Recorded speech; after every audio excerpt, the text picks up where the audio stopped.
All right, beautiful souls. I am back, and today I'm taking you to a beautiful story, which the setting is more beautiful than I can even begin to express or describe.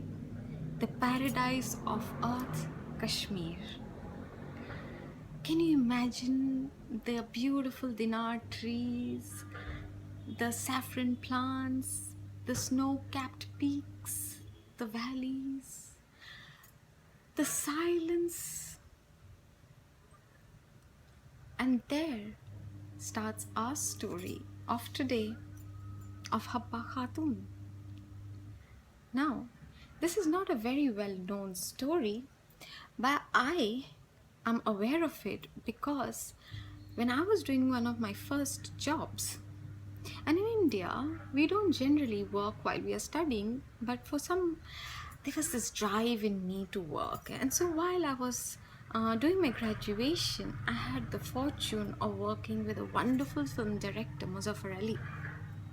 And he was supposed to make a film which unfortunately was incomplete. Oh, I so wish he would release the parts that he has shot of that film because it's glorious.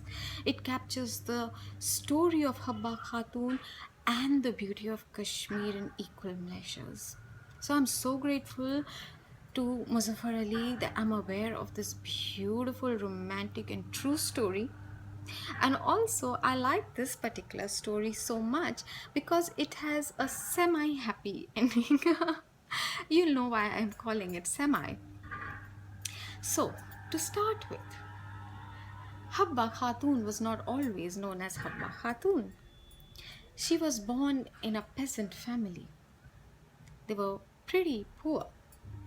And because when she was born, she was so beautiful that she was named Zoon, which means the moon. Now, Zoon did not have a conventional upbringing.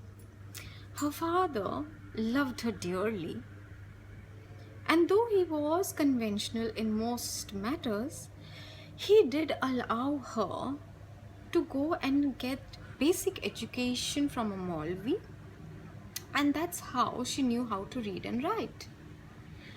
And so, by and by, as Zoon was growing up, she had a very weird pull and longing inside her.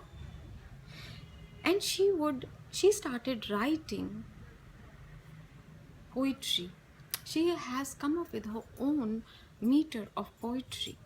I will try and share in another of the videos some of her poems which have been loosely translated. The beauty of it gets lost in translation, but the imageries are so beautiful that I will definitely share a few with all of you. So she was a poetess, and she by and by became an ascetic later. She is also known as the Nightingale of Kashmir. Her voice was divine. People say that when she used to sing, it seemed the world would kind of come to a standstill. And it was this voice of hers which drew her twin flame, her divine lover, to her. But before that, at a very young age, her father married her off to someone from their community. And this turned out to be a terrible marriage. She was abused, and the husband could not understand her wandering off, her being lost in poetry, lost in her songs.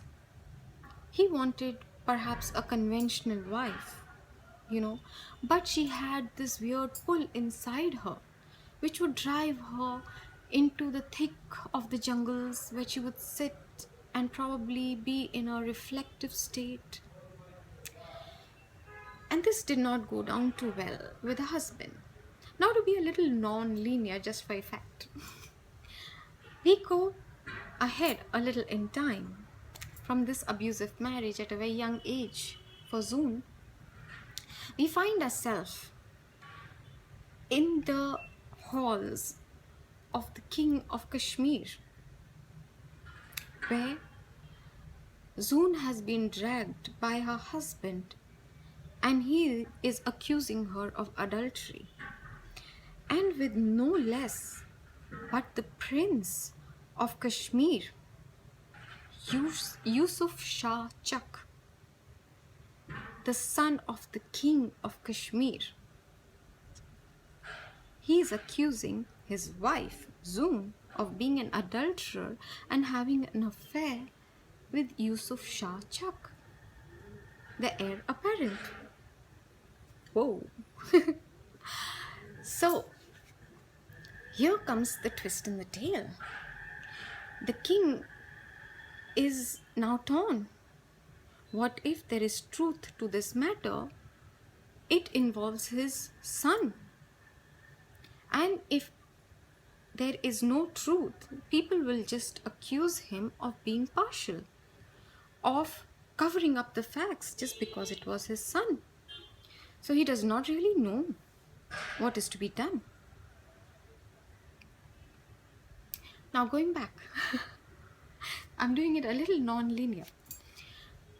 Once when Zoon was in her reflective state and she was singing a song of devotion, of love, of longing for her divine beloved,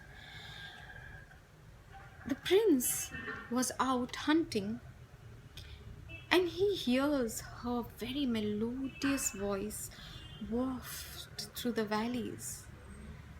And he is so drawn to this voice that he goes in search. He separates from the party with him and he goes and in search of the person who's got this divine voice. And when he reaches there, he sees the most beautiful woman of his life. He cannot take his eyes away. And Zoon sees him too. And there's an instant recognition of the souls. They immediately fall in love. Zoon finally knows who she has been writing her poems for, who she has been waiting for all her life. And the prince feels the same way and he just cannot live without her anymore, and they start meeting regularly. This is why when the husband comes to know of their secret meetings, he drags Zoon and the prince to the court. And that's where we find ourselves now. So what the king does, after a lot of deliberation, he decides to call on 3 very famous, known for their integrity physicians from different parts.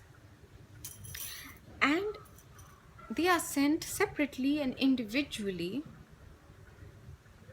to ascertain whether what Zoon's husband was saying is true or not, whether she was actually cheating on the husband or not. And Zoon has proclaimed her innocence in court and she agrees to the physical examinations. After the physical examination by 3 different physicians who are known for their integrity, for their knowledge, they come and separately they talk to the king in private and tell him something. And what they tell him turns the story completely on its head.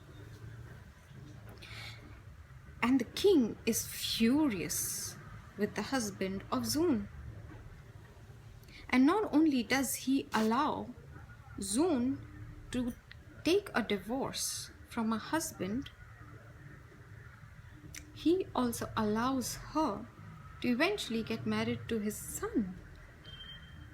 What was that the physicians told the king? It was the fact that Zoon was as yet, despite being married, still a virgin.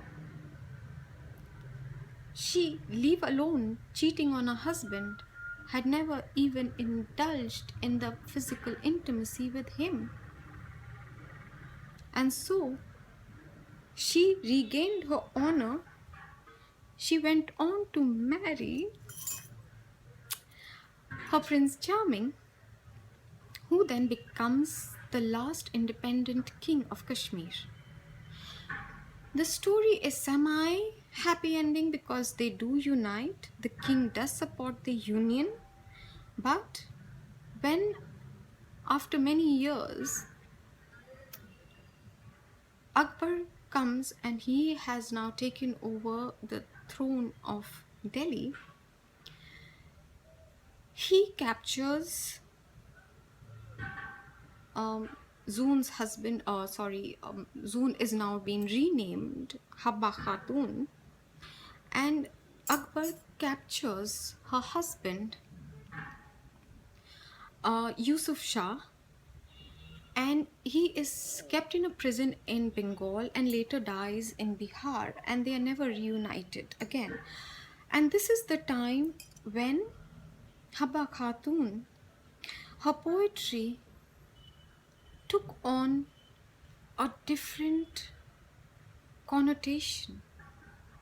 Her separation from her love after her union takes her into deeper into the divine, and she becomes an ascetic. She leaves all the comforts and everything else and she goes wandering off. And she became famous for her philosophical poetry. I hope you have enjoyed this very beautiful tale of Habba Khatoon. And if you don't know what Kashmir looks like, please do research and just check the imagery to understand where she came from. The purity of her love can only be captured best by the beauty of the beautiful valley of Kashmir itself. There are no words that can capture what Habba Khatoon herself was. Um, I am going to be talking about a few more love stories from around India, and then I'll be moving to more global love stories. But if you have a favorite one, or you know of a true love story which is not that famous, please do share with me in your comments, and I would love to know what you feel, how you are resonating with these love stories. I look forward to your comments, your shares, your likes. Please don't forget to subscribe, and if you want instant notification every time I publish, hit the bell. You will immediately know every time I publish one of my videos. I leave you with a lot of love and light. Go back, capture the romance, fall in love, stay in love. Everything is about love. There's nothing higher than love, and love will always win. This is Nikita Bharkar.